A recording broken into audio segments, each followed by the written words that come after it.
Hi, everyone. I'm Christine Tulley, President and Executive Writing Coach at Defend, Publish, and Lead.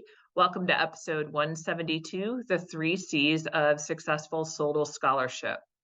I recently returned from a Scholarship of Teaching and Learning conference, so SoTL is an acronym for that. And I started thinking about what makes a SoTL publication successful, because this type of inquiry and research is much different than other types of inquiry and research.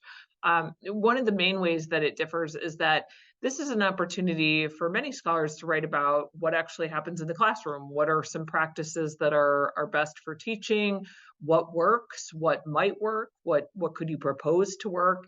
And a lot of universities lean on this kind of scholarship maybe as a way to introduce their faculty to publication.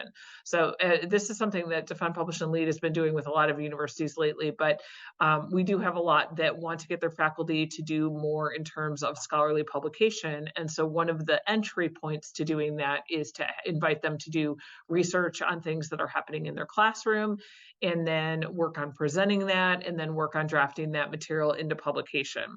And while I like that idea, just because I've tried doing this at a couple of different universities, one, not all faculty want to write about their teaching practices. So they think of their research interests and their teaching interests as separate. And so they don't really want to write about that. That's just not something they're interested in. Especially if you are someone at a university where you're teaching, say, introductory level classes, and your research interest would be something more appropriate for a graduate seminar. Or it's just very esoteric. It's something that maybe is something you're never going to teach.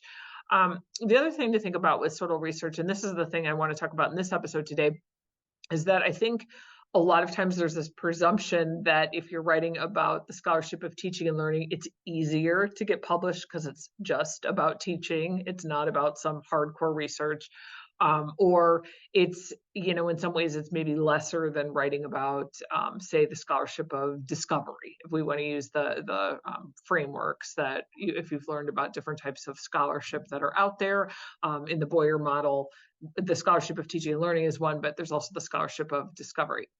And so I want to kind of talk through those two assumptions, because I think in some ways that doesn't give the work of SoTL scholars enough credit for the type of work that they're already doing. But also, this is a bit of a trap for faculty to fall into if they think, well, I want to do some publication. I'll just publish some SoTL articles. I will make it to tenure, or I'll make it to a renewal for my non-tenure line, and everything will be great. And so a lot of the projects that come to us through Defend, Publish, and Lead are primarily to deal with things like article rejections, because maybe somebody tried to do SoTL, but they didn't totally pull it off.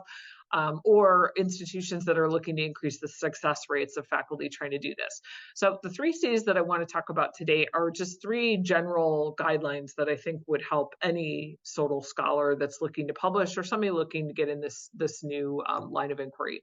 So the first one is that any kind of SoTL scholarship really has to have a conceptual framework.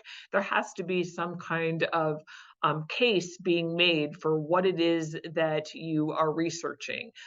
If you're going to propose something in a classroom, or you're going to, run a case study, maybe you are doing a survey with students about a particular teaching technique, all of that has to be built on some kind of a foundation. What are the theories that you're looking at? You might think about what are some things that are going into your model? What kinds of research questions are you interested in asking? So a lot of times I think a presumption about SoTL, and this is something that happens when I talk with faculty at universities about this, is that some of them think about SoTL as an afterthought, meaning they've already taught the class, they've already done a specific assignment, and now they want to write about that assignment and just say something like, this is what I do in my classroom and it works. SoTL is so much beyond that kind of work, because it is research-based in nature. It's not something that you would write up, what's going on in there as like a teaching tips as part of SoTL research. And so the second part with that would be that any SoTL scholarship really has to be part of a conversation. So that's the second C. The first one's conceptual framework. The second one is conversations. A lot of this inquiry into a teaching practice would be something that is in conversation in the SoTL world, but also elsewhere. So some disciplines might overlap with this. My discipline of writing studies, also called rhetoric and composition, does a lot of overlap with SoTL, because a lot of what we research, a good portion of the research that's conducted in my field, is on teaching issues. So it overlaps really well with SoTL. In other disciplines, there might be SoTL as a subfield. Certainly in all disciplines, if it's being taught, it can be scholarship of teaching and learning, but some disciplines are more amenable to others. So I know for me, if I was going to do any SoTL work, I could look in the SoTL scholarship, but I could also look in the scholarship of my discipline, because there are people that are using that as a research method. So getting in touch with those conversations and looking at literature around the topic is important. That's important for any inquiry, most likely, but with SoTL scholarship, it seems like a lot of, at least some of the faculty that I'm working with, a lot of faculty want to kind of jump right from, this is my technique that I'm doing in my classroom, and here's what it means, and everybody should use it. But that's sort of hopping over the conversations that others might be having about it. So certainly literature is a backbone for the kind of inquiry that's being worked on, even if it's something that's tangential. So for example, something that's maybe taught in accounting might be applicable to nursing. You can use literature from other fields to make the case for your own. And then finally, the last part is that there really needs to be some evidence-based conclusions. So this is where SoTL really breaks from the idea of just writing about a teaching strategy in a classroom. And for the record, there's a lot of places to put that kind of teaching content out there. Many disciplines have places to post teaching information.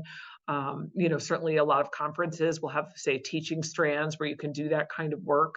But evidence-based conclusions means that a legitimate study was designed on the front end. And so the conclusions that you're drawing are coming from actual evidence from your study.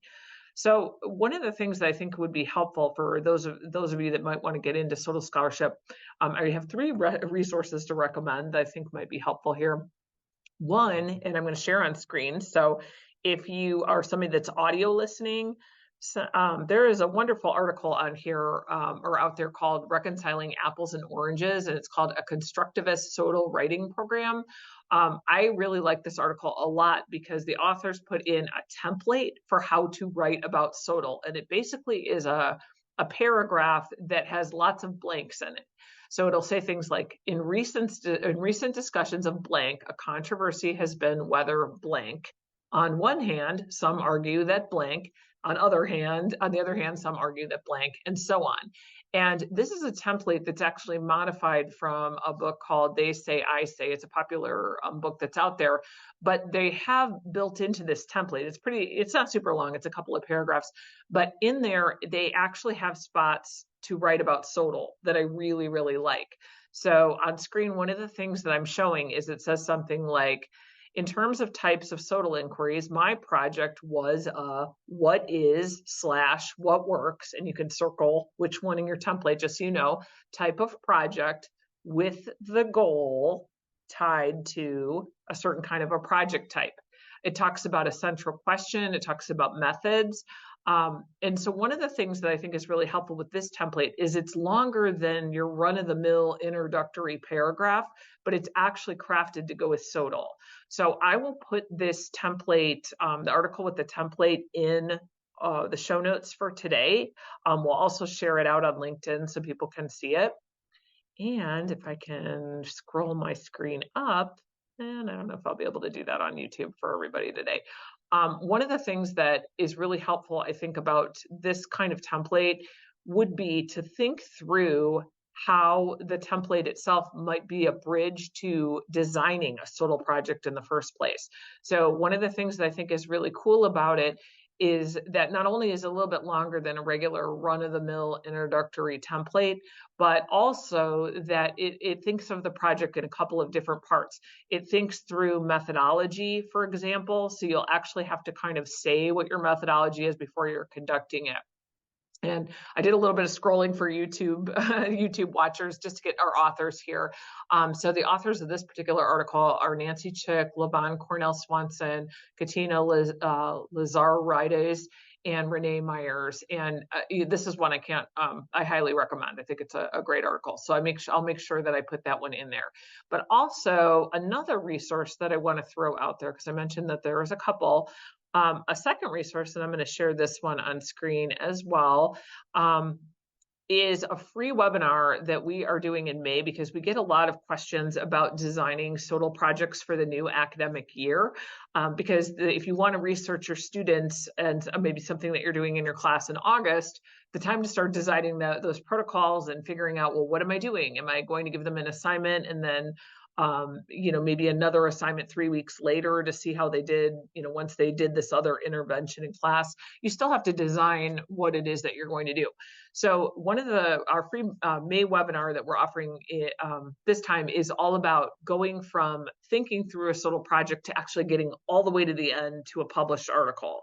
So how do you kind of think of something to do, and then you go through that process? So that free webinar is called From SoTL Research to Published Article, and then Strategies for SoTL Writing. It is on Wednesday, May 15th. So if you're listening to this, we're producing this a little in spring of 2024. But of course, if you're listening to this later with all our workshops, you can always come back to us.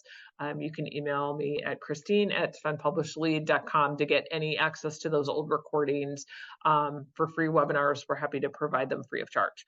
The other one that I want to put out there is a more in-depth workshop that we are doing in July. So we are doing our 3-hour summer workshop to look at how to actually write like a teacher, where you're using some of the strategies that you're doing in your own classroom to kind of cultivate SoTL research and other types of research about teaching for a more general public audience or a trade book. So one of the things that's been really helpful in SoTL work just in general is that a lot of times it can apply to other areas. It can apply to business, it can apply to industry, it can apply to government. And so one of the things that we'll be doing in this workshop in July is kind of thinking through, well, it's great to get a peer-reviewed published article on SoTL scholarship. A lot of times, if you're doing something really cool in your classroom, the people that need to know about it maybe are not other researchers per se. They might be other teachers. And so maybe there's a better place to get that out. So writing your own blog on Substack, or doing a podcast or something along that nature. So that July workshop will explore a lot of those other articles and talk about some of the strategies that take advantage of some of the skills that you need when you write about SoTL.